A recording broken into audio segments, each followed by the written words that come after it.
Another plague that turned out to be highly convenient was the Spanish flu. More people died of the Spanish flu than of bullets during the First World War. Between 1918 and 20, an estimate of 50 million people died. 1/3 of the entire world population was infected. It is believed to be the greatest pandemic the world has ever experienced, worse even than the medieval Black Death. There are several very interesting things about the Spanish flu. First of all, it didn't start in Spain. Secondly, it wasn't a flu. There's more, but let's start with these two, shall we?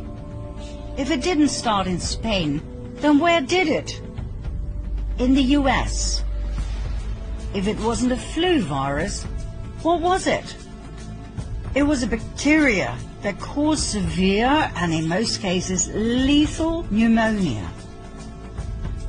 According to a 2008 National Institute of Health paper, bacterial pneumonia was the killer in a minimum of 92.7% of the autopsies reviewed. So why do we call it the Spanish flu? As a decoy, a smokescreen to hide the truth. Why? Because the truth is so hideous. Most people prefer to hear a convenient lie. The first cases of bacterial pneumonia in 1918 trace back to a military base in Fort Riley, Kansas. Long story short, during the first half of 1918, an experimental bacterial meningitis vaccine cultured in horses by the Rockefeller Institute for Medical Research in New York, now the Rockefeller University, was injected into soldiers at Fort Riley. The so-called Spanish flu was a vaccine experiment gone horribly wrong. Well, that's what we, the people, would say. The cabal would refer to it differently. They would call it an experiment with the best outcome ever. Millions of American soldiers were vaccinated with this experimental serum. 2 million of them went overseas. They fought under poor sanitary conditions, so the bacteria spread like wildfire wherever they went. The story was then spread that these soldiers would come home with all sorts of European diseases, so the American population was vaccinated as well. On top of everything else, the vaccines were distributed all over Europe. Only the vaccinated died. Healthy men and women in the prime of their lives died, not the elderly, as would have been the case if it were a flu virus. Who was in charge of that distribution and mass vaccination program? The Rockefeller Institute. Who was the main scientist in charge?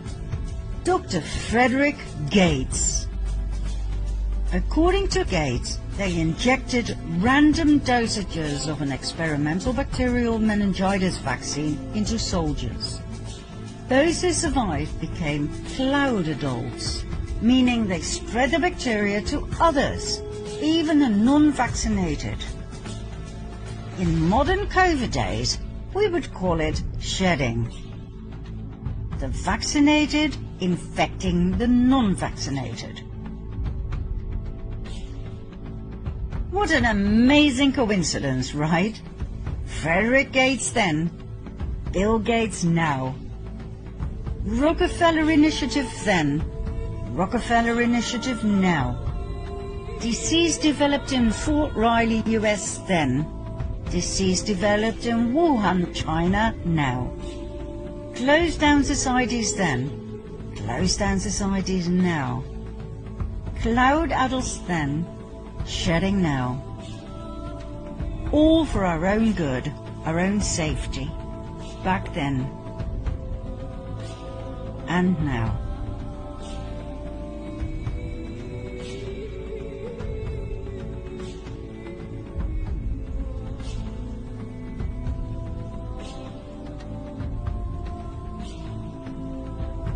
and just about a century in between.